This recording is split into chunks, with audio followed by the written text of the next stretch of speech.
के गांव में मोना नाम की एक बहुत ही सुंदर लड़की थी। वो अपने माता पिता के साथ रहा करती थी। उसके पिताजी रमेश एक बड़े कंपनी में काम किया करते थे और माँ सुशीला घर की भागदौड़ संभाला करती थी। मोना को आइसक्रीम खाना बहुत ही पसंद था, इसीलिए उसके माता पिता हमेशा परेशान रहा करते थे। एक दिन मोना के लिए संजय नाम के लड़के का रिश्ता आता है। लड़का पढ़ा लिखा होने के साथ साथ गुणी और सुशील भी था। संजय अपनी माँ शारदा के साथ मोना को देखने आता है।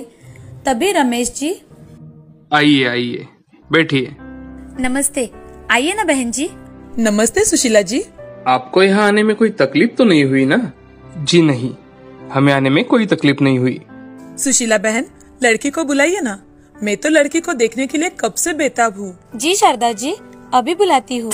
ऐसा कहकर सुशीला मोना को आवाज देती है। मोना, बेटी मोना।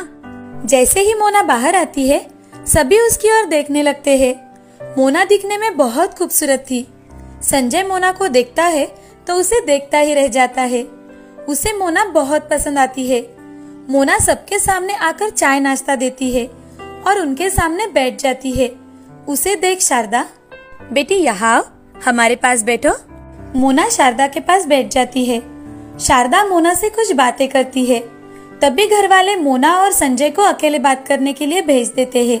संजय मोना से, जी आपको क्या काम करने में रुचि है? वैसे तो मैं सभी काम करती हूँ, मगर मेरा सबसे फेवरेट काम है ऑफिस का काम। मुझे ऑफिस का काम करना बहुत अच्छा लगता है। और आपको खाने में क्या पसंद है? मुझे खाने में तो आइसक्रीम बहुत पसंद है। मैं सुबह शाम आइसक्रीम खा सकती हूँ। अच्छा, आइसक्रीम आपको इतनी पसंद है? जी। संजय और मोना थोड़ी देर के लिए बातें करते हैं और नीचे आते हैं। तभी सुशीला मोना से, बिटिया तुम्हें लड़का पसंद तो है ना? मोना शर्माकर वहाँ से चली जाती है। तभी शारदा अपने बेटे संजय से, तुम्हें लड़की पसंद है संजय? हाँ माँ। संजय के हाँ कहते ही सुशीला सभी का मुंह मीठा करती है। कुछ ही दिनों बाद संजय और मोना की शादी हो जाती है। शादी के बाद सब सही चल रहा था, मगर मोना की आइसक्रीम खाने की आदत ससुराल में नहीं छूट पाई थी। ये देख शारदा चिंतित रहने लगी। शारदा एक दिन मोना से, अरे बहू, थोड़ा आइसक्रीम कम खाया करो। हमारे घर में दूसरा भी कुछ खाने के लिए बनता है, उसे खाया करो। सासू माँ, आइसक्रीम से ज्यादा अच्छी चीज तो इस दुनिया में है ही नहीं। मैं हर रोज आइसक्रीम खा सकती हूँ। हाँ, वो तो दिखता है, मगर तुम्हें पता भी है इसे खाने से क्या क्या नुकसान होते हैं? सासू माँ, इसके नुकसान के बारे में क्यों सोचती हो आप? ये सोचिए ना, बनाने वाले ने क्या चीज बनाई है जिसे कितना भी खाओ मन ही नहीं भरता। बहू, जब तुम्हें जुकाम, मोटापा या फिर सिर दर्द होगा ना, तब पता चलेगा। जबकि तब देखेंगे सासू माँ। मैं तो इस दुनिया में आइसक्रीम खाने के लिए ही आई हूँ। मैं तो हर रोज आइसक्रीम खाऊंगी। तुमसे तो बात करना ही बेकार है। जाने दो, मैं मेरा काम करती हूँ। शारदा वहाँ से चली जाती है। शारदा बेचारी आए दिन अपने बहू को बहुत समझाती है, मगर मोना उसकी बातों पर ध्यान ही नहीं देती और अपनी सास की बातें टाल देती थी। उस पर किसी भी बात का कोई असर नहीं होता था। वक्त बीतते जाता है। धीरे धीरे मोना के दांतों में दर्द शुरू हो जाता है, मगर मोना उस बात पर ध्यान ही नहीं देती और आइसक्रीम खाती रहती है। धीरे धीरे उसका वजन बहुत बढ़ जाता है। उसका बढ़ता हुआ वजन देख संजय एक दिन मोना से, अरे मोना, जरा खुद की ओर तो देखो, कितनी मोटी लग रही हो तुम। संजय जी, आप और आपकी मम्मी हमेशा मेरे पीछे ही पड़े रहते हैं। मैं इतनी सी मोटी क्या हो गई? आप तो मुझे बहुत बोलने लगे हैं। मैं तो हर रोज आइसक्रीम खाऊंगी। मोना, तुम्हें आइसक्रीम खाना थोड़ा कम कर दो, नहीं तो तुम्हें शुगर और हार्ट की बीमारी हो जाएगी। आप खामखा ही इतना डर रहे हैं। मुझे कुछ नहीं हुआ है। अरे मोना, मैं तो तुम्हारे अच्छे के लिए कह रहा हूँ ना। आप मेरी टेंशन मत लो, मुझे कुछ नहीं हुआ है। ठीक है, चलो मैं ऑफिस जा रहा हूँ। जी। संजय ऑफिस के लिए निकल जाता है। मोना दोपहर के समय आइसक्रीम खाते हुए सीढ़ियों से नीचे उतर रही थी। तभी उसे अचानक से चक्कर आ गए और वो सीढ़ियों से नीचे गिर जाती है। सास मोना को इस हालत में देखकर बहुत डर जाती है। वो जल्दी से संजय को फोन करती है और खुद मोना को उठाकर अस्पताल में लेकर चली जाती है। थोड़ी ही देर में संजय अस्पताल में पहुंच जाता है। डॉक्टर उसकी जांच पड़ताल करके उसके कुछ टेस्ट करते हैं। उस टेस्ट में डॉक्टर को मोना का शुगर लेवल बढ़ा हुआ दिखाई देता है। ये देख डॉक्टर बाहर आते हैं। तभी संजय डॉक्टर से, क्या हुआ डॉक्टर साहब, मेरी पत्नी ठीक तो है ना? जी उनका शुगर लेवल बहुत बढ़ गया है, इसलिए उनको चक्कर आ रहे हैं। डॉक्टर साहब, मेरी बहू हर रोज आइसक्रीम खाती है और यूँ कहिए ना कि उसे आइसक्रीम के सिवा कुछ भी अच्छा नहीं लगता। शायद इनके आइसक्रीम की आदत ही इनकी शुगर लेवल बढ़ने का कारण है। अगर आप उन्हें सही सलामत चाहते हैं तो आपको उनकी ये आदत छुड़वानी होगी।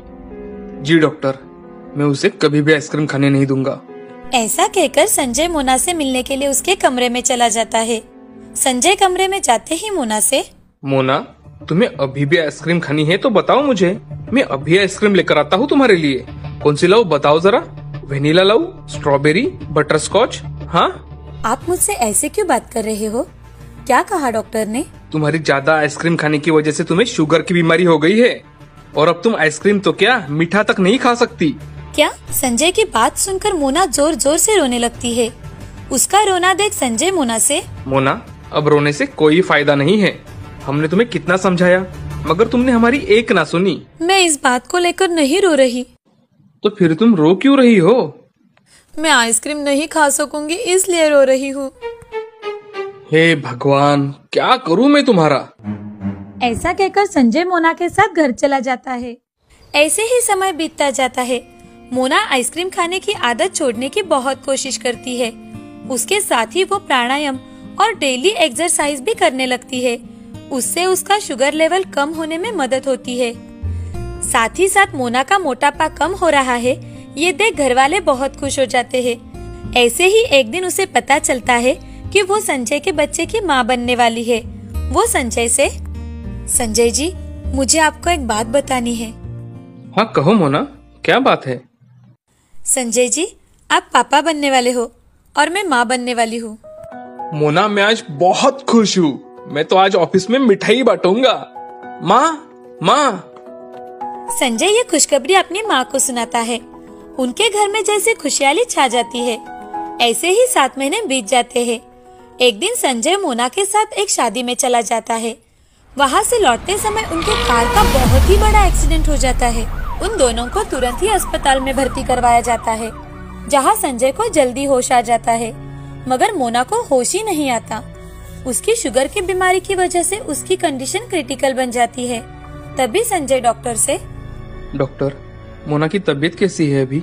उनकी तबीयत तो थोड़ी क्रिटिकल ही है।